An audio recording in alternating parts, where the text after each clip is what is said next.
आज का हमारा जो विषय है वो है उद्धार। क्या है हमारा विषय? उद्धार। और ये उद्धार जो शब्द है वो अलग अलग धर्मों के अंदर उसको अलग अलग ज़बान में पुकारा जाता है। कोई उसे उद्धार बोलता है, कोई मुक्ति, कोई मोक्ष, उर्दू में कहते हैं नजात है, इंग्लिश में कहते हैं सैल्वेशन। सो बाइबल के अंदर प्रभु के वचन में जो मुक्ति मोक्ष है उसको उद्धार कहा गया है। और अगर हम पुराने नियम में देखें, पुराने समय में, पुराने नियम में, प्रभु के वचन में, तब भी लोग पाप किया करते थे और परमेश्वर जो पाप की जो सज़ा उन्हें दिया करता था ना, एक बीमारी के रूप में दिया करता था। और वो बीमारी होती थी कोढ़ की। कौन सी होती थी? कोढ़ की। आपने कभी कोढ़ी आदमी को देखा है? सुनिए, कोढ़ की जो बीमारी होती है ना, उसके अंदर हाथ और पैर की उंगलियां धीरे धीरे गलने लग जाती हैं। पहले ये हिस्सा गलता है, फिर ये हिस्सा गलता है, ये हिस्सा गलता है। और कोढ़ के अंदर जिस प्रकार ये हाथ है, इस हाथ पे सफ़ेद दाग बन जाएगा बड़ा सा।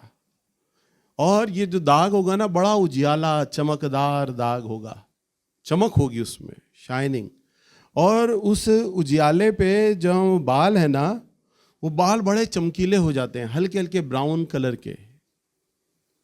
और चाहे वो आदमी कितने काले रंग का हो, बाल चाहे काले हो, पर उसकी जो खाल है वहाँ से कई बार जो एक सोराइसिस एक बीमारी रहती है, आपने देखा होगा, चकत्ते बन जाते हैं लोगों के चेहरों पे, हाथ पे, सफ़ेद रंग के।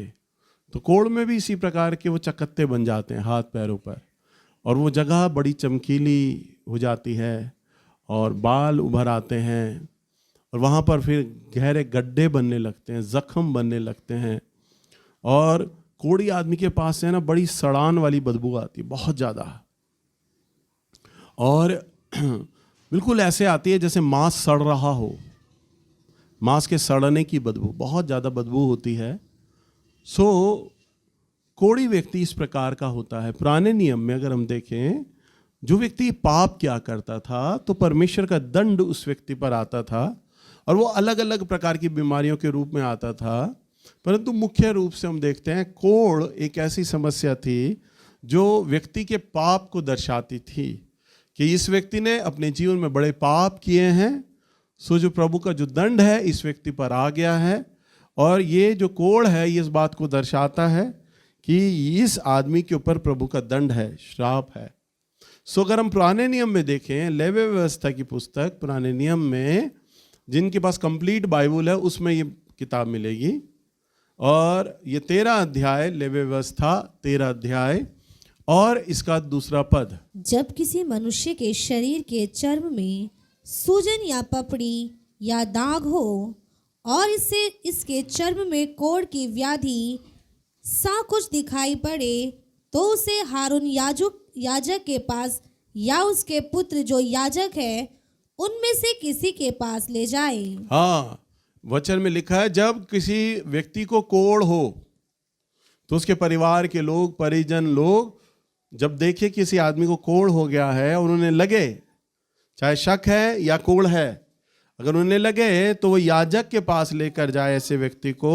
तीसरे पद में, जब याजक उसके चर्म की व्याधि को देखे और यदि उस व्याधि के स्थान के रोए उजले हो गए हो और व्याधि चर्म से गहरी दिखाई पड़े, तो वह जान ले कि कोढ़ की व्याधि है, और याजक उस मनुष्य को देखकर उसको अशुद्ध ठहराए। हाँ, देखो प्रभु ने यहाँ पर चिन्ह बताया है बीमारी का।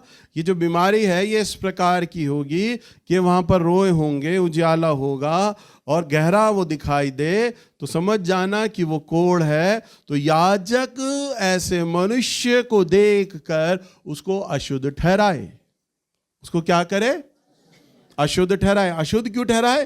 क्योंकि ये व्यक्ति पापी है, प्रभु का कोप आ गया इस पर। आगे क्या लिखा है? पर यदि वह दाग उसके चर्म में उजाला तो हो, परंतु चर्म से गहरा ना देख पड़े और ना वहां से रोए उजले हो गए हो, तो याजक उसको 7 दिन तक बंद कर रखे। लिखा है, और वहां न रोए हो और न उजाले हो, तो याजक उस आदमी को 7 दिन के लिए बंद रखें। अगर याजक को लग रहा है कि कोढ़ है या कोढ़ नहीं है, तो उसको 7 दिन के लिए कमरे में बंद रखे। कमरे में बंद क्यों रखे? कि कोढ़ छुआछूत वाली बीमारी नहीं है कि इस जैसे कोरोना था ना, क्वारंटाइन करना पड़ता था, अलग रहना पड़ता था, नहीं, छुआछूत वाली बीमारी नहीं है, परंतु 7 दिन के लिए किस लिए? ताकि वहां रहे, वो प्रार्थना करे, उपवास करे, सच्चा पश्चाताप करे प्रभु के आगे, और प्रभु से माफ़ी मांगे, और जब वो माफ़ी मांगेगा तो प्रभु उसे क्षमा करेगा, और अगर प्रभु का क्षमा उसके जीवन पर आ गया तो उसका कोढ़ जाता रहेगा। तो लिखा है 5वें पद में, यदि 7वें दिन तक याजक उसको देखे और यदि व्याधि जैसी कि तैसी बनी रहे और उसके चर्म में ना फैली हो, तो याजक उसको और भी 7 दिन तक बंद कर रखे। हाँ, और लिखा है कि अभी भी अगर वो बीमारी ऐसी है तो याजक उसे फिर दोबारा से 7 दिन के लिए बंद कर दे, यानी दोबारा उसे मन फिराव का मौका दिया जाए, पश्चाताप का मौका दिया जाए। और फिर आगे क्या लिखा है?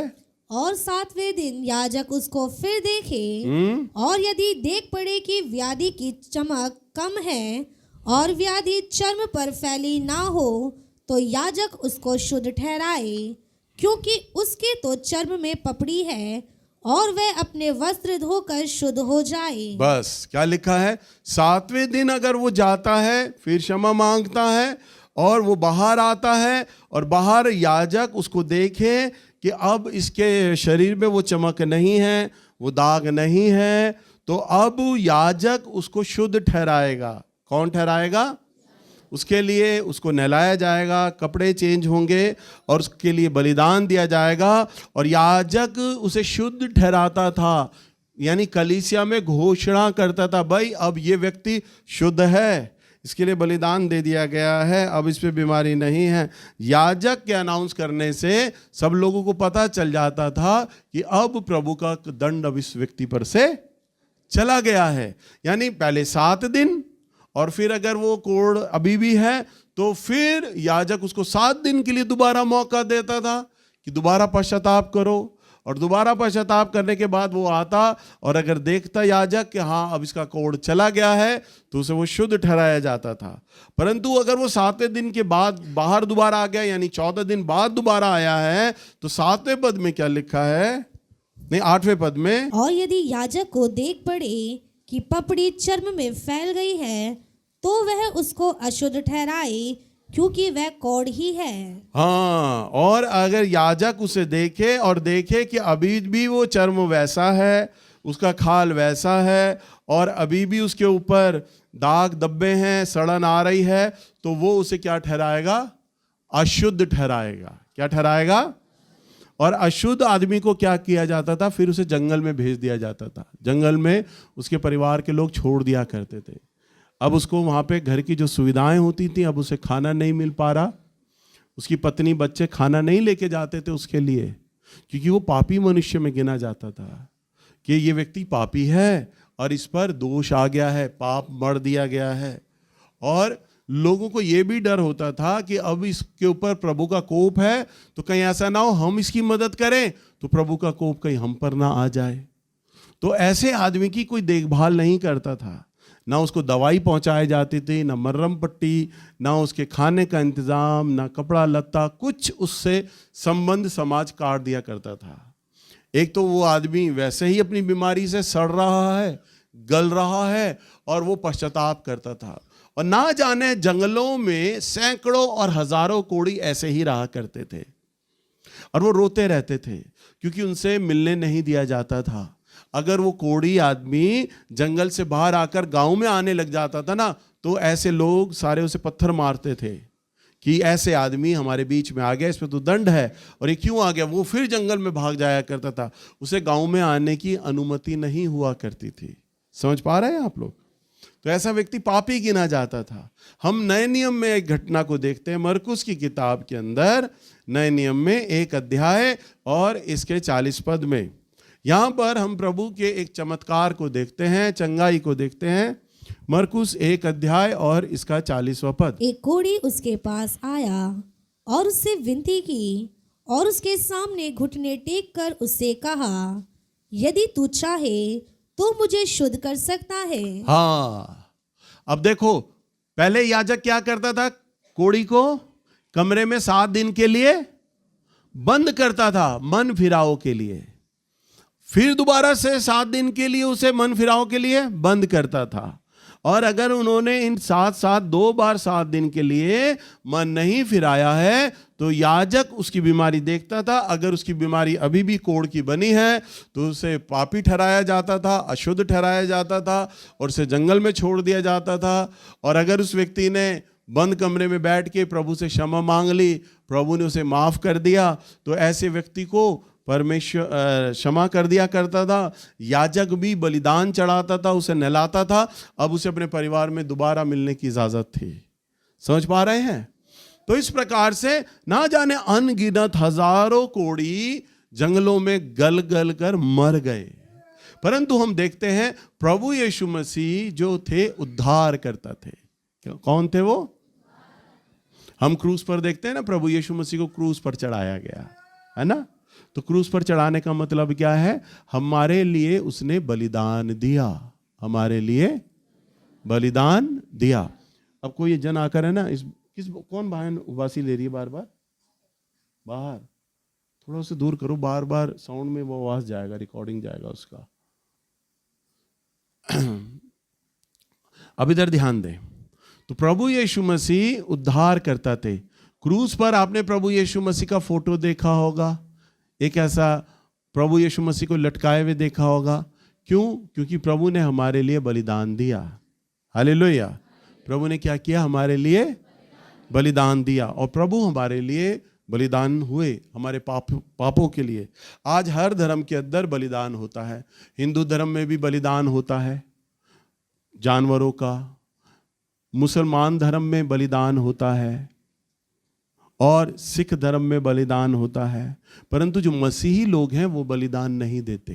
क्यों नहीं देते? क्योंकि हमारे लिए जानवर नहीं, हमारे लिए खुद प्रभु आए इस जगत पर, और प्रभु ने हम पापियों के लिए अपना लहू बहाया है। हालेलुया।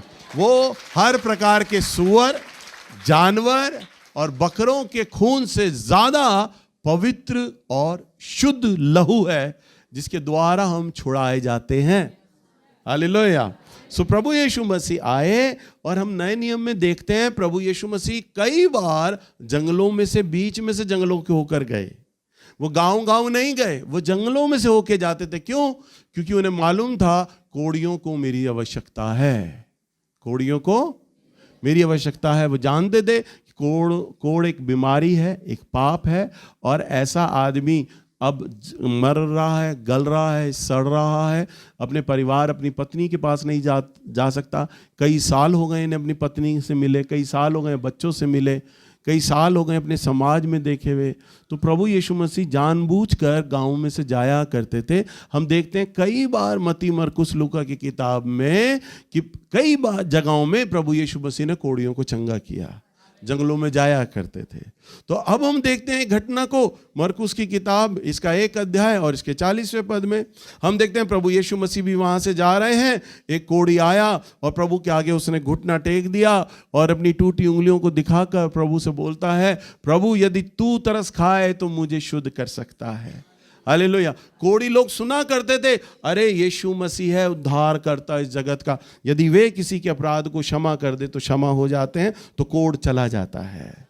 तो कोढ़ किस लिए है मनुष्य के शरीर पे? पाप के कारण से। किस कारण से?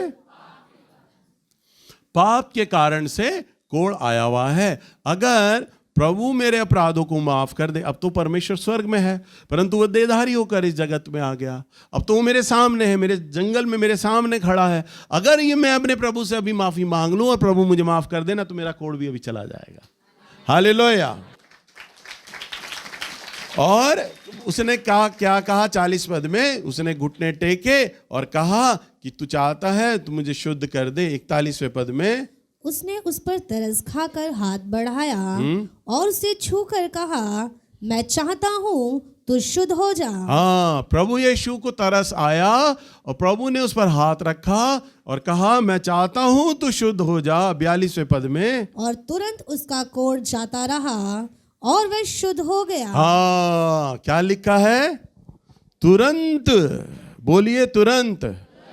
तुरंत का मतलब क्या होता है? जल्दी नहीं। हाँ, उसी वक्त जो सफेद चकत्ते थे ना, अब वो नॉर्मल स्किन में चेंज होने लग गए। जो खाल बैठ गई थी गड्ढों में, खून रिस रहा था, सड़ रहा था, वो थम गया। अंदर की जो खाल थी ना, गड्ढे वाली खाल, वो उभर के वापस आ गई। बांस चढ़ गया। सफेद चमड़ा जो था ना, सफेद चमड़ी, वो दूर हो गई। बिल्कुल ऐसा स्किन आदमी का, जिस रंग की उसकी काया थी वही काया दोबारा लौट आई। उंगलियां जो गल गई थी, कोड़ी की उंगलियां गल जाती, इतनी इतनी रह जाती हैं, वो दोबारा उंगलियां लंबी हो गई। हालेलुया। पैर की उंगलियां लंबी हो गई। तुरंत तुरंत वो शुद्ध हो गया और चंगा हो गया। 43वें पद में, तब उसने उसे चिताकर तुरंत विदा किया। हाँ, तुरंत उसी समय प्रभु यीशु मसीह ने विदा किया, पर चिताया, चेतावनी दी और कहा, और उससे कहा, देख किसी से कुछ मत कहना, परंतु जाकर अपने आप को याजक को दिखा और अपने शुद्ध हो जाने के विषय में जो मूसा ने ठहराया है उसे भेंट चढ़ा कि उन पर गवाही हो। हाँ, प्रभु ने क्या कहा? उसे चिताया, क्या चेतावनी दी? देख, जो जंगल में मैंने तुझे चंगा किया है ना, ये तू किसी को मत कहना। ये तू बात किसी को मत कहना। मैं तुझसे मिला, मैंने तुझे चंगा किया, ये बात किसी को बताने की जरूरत ही नहीं है। प्रभु ने कहा मेरा नाम नहीं आना चाहिए, मेरी गवाही नहीं हो, मेरे बारे में ना बताया जाए। हालेलुया। तो प्रभु ने उसे क्या कहा? और जाकर अपने आप को याजक को दिखा। अपने आप को, सीधा घर में मत जाना, पहले याजक के पास जाना है। याजक यानी पास्टर। पास्टर के पास जाना, याजक के पास जाना, और अपने शुद्ध होने के विषय में जो कुछ मूसा ने ठहराया। मूसा ने क्या ठहराया? अभी हम पढ़ रहे थे लेवी व्यवस्था में, मूसा का कानून, मूसा के द्वारा जो लिखा था प्रभु ने, मूसा ने जो ठहराया उसे भेंट चढ़ा। जो यानी याजक तेरी बीमारी को देखेगा और देखेगा कि तेरे ऊपर कोढ़ नहीं है, तो तुझे नहलाएगा, तेरे वस्त्र चेंज कराएगा, तेरे लिए बलिदान होगा, और वो समाज में घोषणा करेगा, वो कलीसिया में घोषणा करेगा, इस पे से अब प्रभु का दंड चला गया है। हालेलुया। अब ये पापी मनुष्य नहीं है, अब ये शुद्ध मनुष्य है। हालेलुया। परंतु हम देखते हैं प्रभु ने उसे चिताया, मेरे बारे में गवाही मत देना, मेरे बारे में गवाही मत देना। क्यों बोला प्रभु ने ऐसा? कुछ विचार करो, सोचो, ऐसा क्यों बोला होगा प्रभु ने? मैं आपको बोलूं भाई, गवाही मत देना अपनी बीमारी की, चंगाई की, आशीष की, है? क्यों सोचा होगा? देखो, मैं आपको एक उदाहरण देता हूं।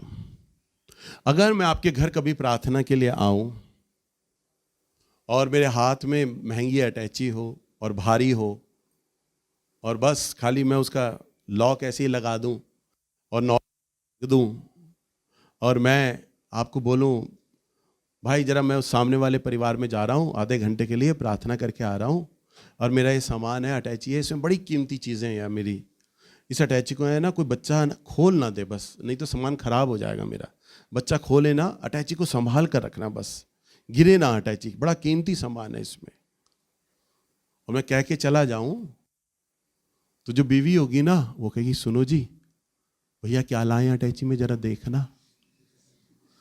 और पति कहेगा पागल हो रही है, भैया ने बोला है मत खोलना, अटैची मत खोलना, देखना मत, गिर जाएगा, बच्चे के हाथ में ना लगे, भैया ने यही बोला है।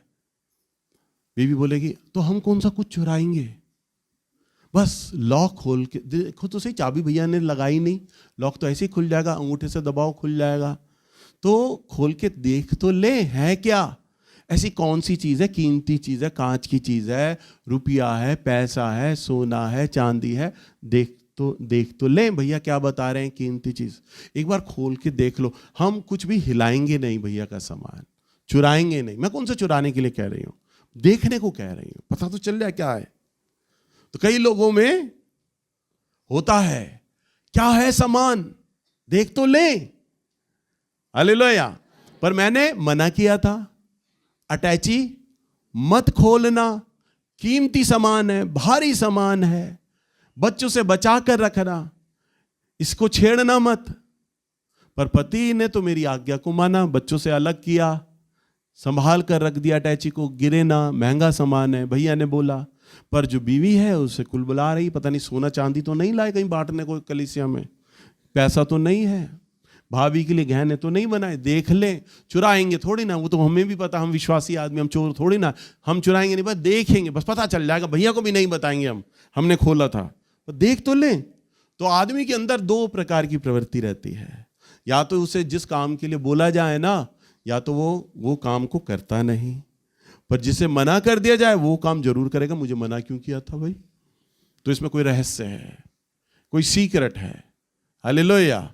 समझ पा रहे हैं?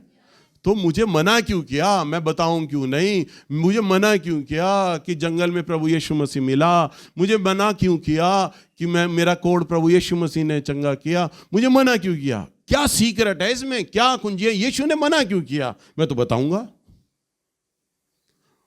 प्रभु यीशु मसीह उस कोढ़ी रोगी को चंगा करते वक्त ये जानते थे, अगर मैं इसे बोलूंगा ना जाके गवाही दे तो सबको बताएगा। और प्रभु ये भी जानते थे, मैं अगर इस कोढ़ी को ये बोलूंगा ना बेटा बताना मत, तो ये जरूर बताएगा सबको, क्योंकि वो तो परमेश्वर है। अब भैया आपके घर में अटैची रखे, भैया को थोड़ी ना पता कि बीबी के पेट में चूहे दौड़ेंगे देखने के लिए, या पति के नहीं दौड़ेंगे।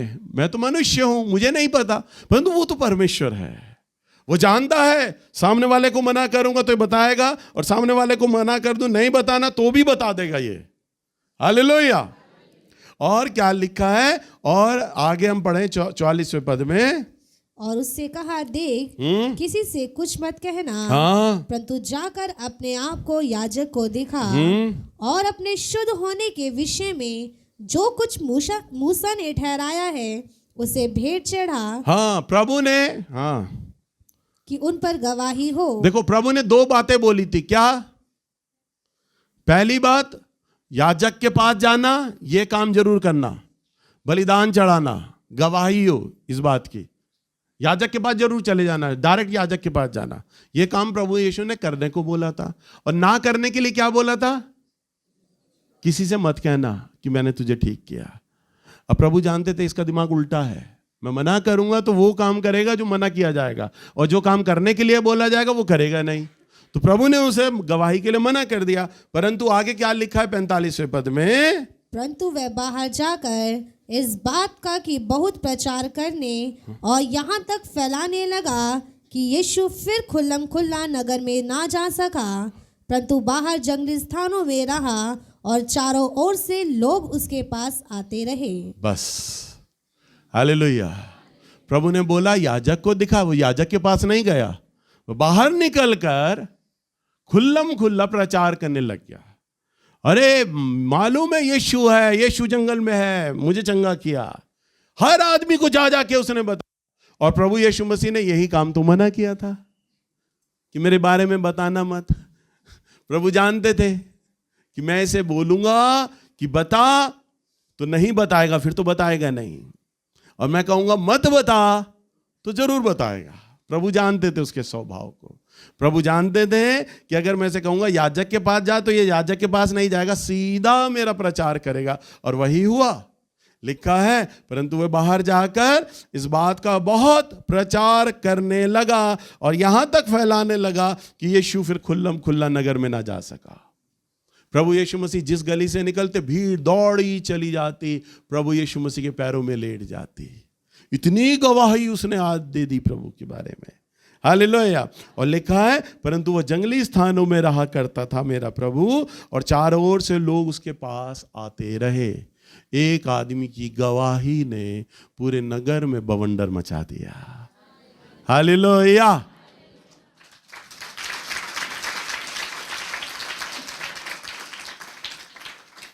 तो यहां पे भी है ना, दो प्रकार की मानसिकता वाले लोग हैं। प्रभु ने तो आप सबके जीवन में आश्चर्य कर्म किया है, सबके जीवन पर जब अनाउंस होता है भाई गवाही दो, अब आपको आज्ञा दिया जा रहा है गवाही दो, कई लोग तो गवाही को समझते हैं हाँ मुझे गवाही देना चाहिए क्योंकि प्रभु ने मेरे जीवन में ये काम किया है, पर कई लोग तो उल्टा करते हैं, नहीं गवाही नहीं देनी। आज से काजल ये प्रचार करना, गवाही मत दिया करना भाई, अपनी गवाही मत दो, जो प्रभु ने तुम्हारे जीवन में किया मत दो, वो गवाही मत बताओ कि प्रभु ने कैसे तुम्हें चंगा किया, यहां भी मत बताओ कि भविष्यवाणी होती है, कुछ मत बताओ, लोग कहेंगे ये तो हम बताएंगे जरूर, ये तो मना किया था। अब ये बातें तो हमें बतानी हैं। हालेलुया। तो दो प्रकार की मानसिकता के लोग हैं। अब आप जांचिए आप किस तरह के लोग हैं। आपको जो काम बोला जाता है वो काम करते हैं, या जो काम बोला जाता है वो नहीं करते। आप किस प्रकार की मानसिकता के लोग हैं। हालेलुया। सो हम ये सीख रहे हैं कि जो कोढ़ है ना वो पाप को दर्शाता है। किसको दर्शाता है? परंतु अब प्रभु यीशु मसीह आए तो अब किसी को कोढ़ होता नहीं है। हाँ होता तो है, परंतु उस व्यक्ति को तो बहुत विरले आदमी को जिसने बहुत ज़्यादा पाप किया हो, उस व्यक्ति को कोढ़ की समस्या, कोढ़ का रोग हो जाता है। परंतु आज इस समय प्रभु यीशु मसीह अनुग्रहकारी परमेश्वर है, विलंब से क्रोध करने वाला परमेश्वर है। प्रभु यीशु मसीह तरस खाने वाला प्रभु है। वह हम पापियों को मौका पर मौका देता है, हम पर यह अनुग्रह करता है। मेरे बेटा आज मन फिराएगा, मेरी बेटी आज मन फिरा लेगी। हो सकता है ये आज मेरी बातों पे चलेंगे, आज ये प्रार्थना नहीं कर रहे हैं, आज ये सुबह सुबह उठे हैं, अपने नहाया धोया नाश्ता किया, अब तो ये प्रार्थना करेंगे।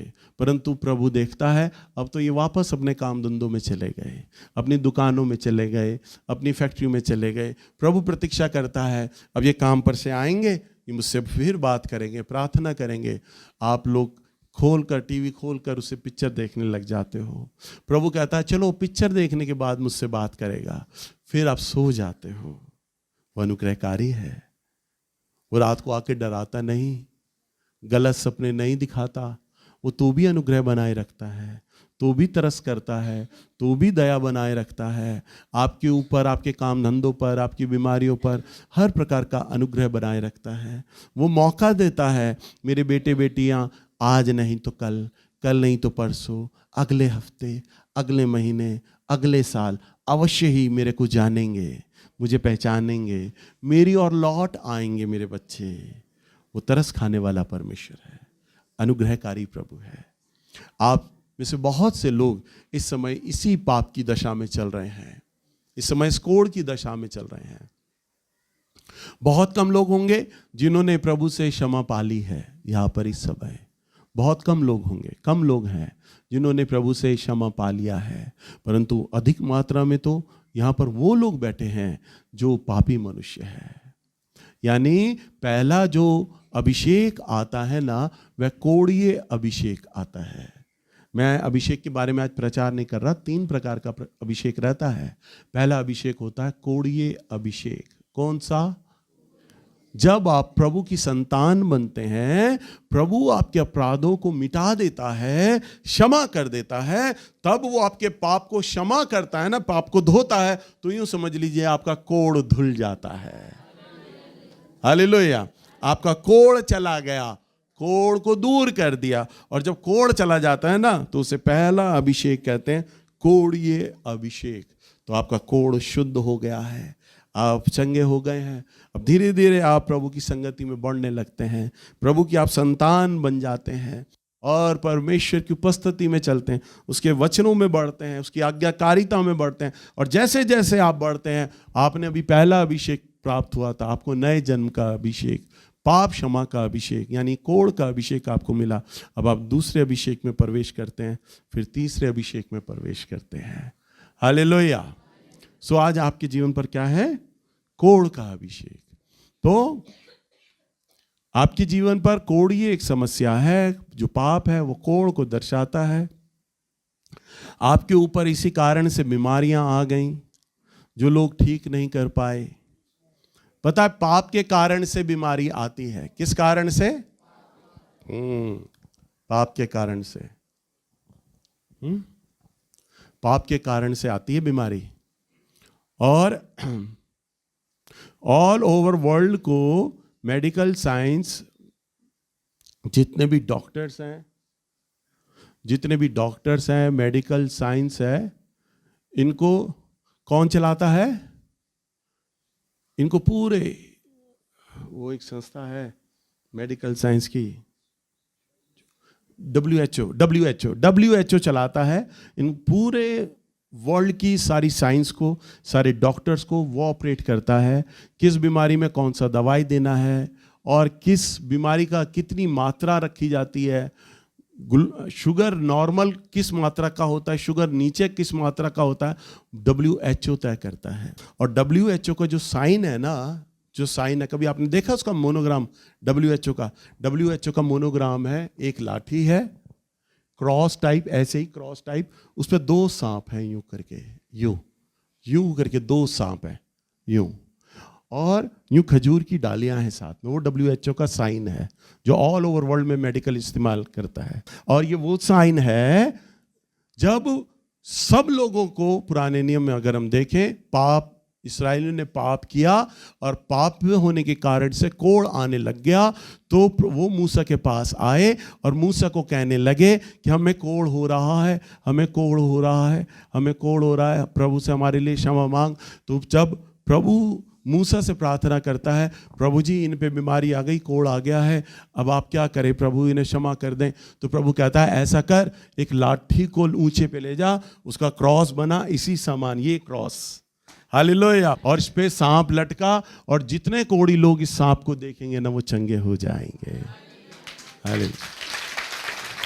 और मूसा से, प्रभु यीशु मसीह से 3000 साल पहले मूसा आया था। कितने? 3000 साल पहले क्रॉस आ गया था धरती पर, जो पापियों को क्षमा करने का चिन्ह था, जिसे आज WHO रेकमेंड करता है, ऑल ओवर वर्ल्ड की साइंस रेकमेंड करती है। और उन्होंने वही चिन्ह बनाया, हीलिंग का, चंगाई का। क्रॉस है, क्रॉस पे सांप है, आप देखिएगा, गूगल पे सर्च करना, WHO का मोनोग्राम, और उस पर साइन है। और दिखाया गया कि मूसा के समय में ये साइन था और ये चंगाई का साइन है। तो पाप के कारण से बीमारी आती है। हालेलुया। और आज 90% जितनी भी मेडिकल साइंस की, मैं डिस्कवरी चैनल में एक प्रोग्राम देख रहा था, 90% से बीमारियां जितनी भी है ना मनुष्य के, पाप के कारण से है। किस कारण से है बीमारियां? पाप के कारण। हाँ, पेट चल जाना, उल्टा सीधा आपने रात को खा लिया, गैस हो गई, आपको मोशन लग गए, वो आपके आचरण से है। धूप में आप भागते हुए आए, चलते हुए आए, कड़कती लू में आपने ठंडा पानी पी लिया, सर्द गर्म हो गया, वो आपके मौसम के सर्द प्रभाव से है। ये 10% बीमारियां होती हैं हमारे उल्टा सीधा खाने पीने से, परंतु 90% बीमारियां जो मनुष्य के शरीर पर आज है ना, वो आपके पाप के कारण से है। किस कारण से है? धरती पर पाप के कारण से। इसलिए मेडिकल साइंस ने एक निकाला है, पाप को इंग्लिश में कहते हैं सिन। क्या कहते हैं पाप को? सिन। और जितनी भी केमिस्ट से भी पूछना, जितनी भी दवाइयों के जो नाम होते हैं ना, उनके नाम के आखिर में सिन होता है। हालेलुया। डिकामाइसिन, माइक्रोसिन, यानी जितनी भी बीमारियों के दवाइयों के नाम होते हैं, उनके नाम के आगे सिन होता है। कि हम जो बीमारी दवा खा रहे हैं ना, उस दवा के आखिर में पाप है। हम पाप के चलते ये दवा खा रहे हैं। हालेलुया। चाहे कुछ भी हो, कोई भी धर्म का केमिस्ट हो, कोई भी कंपनी किसी भी धर्म को बनाने वाली हो, पर आते वो प्रभु के वचन में ही है। पाप के कारण से हम ये दवा खा रहे हैं। WHO ये दवा बोलता है, हर दवा के पीछे सिन लिखा हुआ है, पाप। हालेलुया। सो प्रभु ने आपको आज उद्धार का मौका दिया है। मैं भी एक याजक हूं, जैसे पुराने नियम में लिखा। हम देखो वचन पे चलेंगे। मैं याजक हूं। याजक उस समय कोढ़ी आदमी को कमरे में बंद करता था 7 दिनों के लिए, कि इसकी व्याधि, इसका पाप दूर हो जाए। हम भी अभी क्षमा मांगेंगे कुछ मिनट के लिए, 7 मिनट के लिए।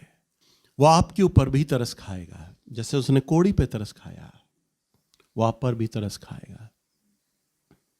और मेरा प्रभु अभी तुरंत तुरंत तुरंत जो उसने जंगल में किया वो आपके साथ करने जा रहा है।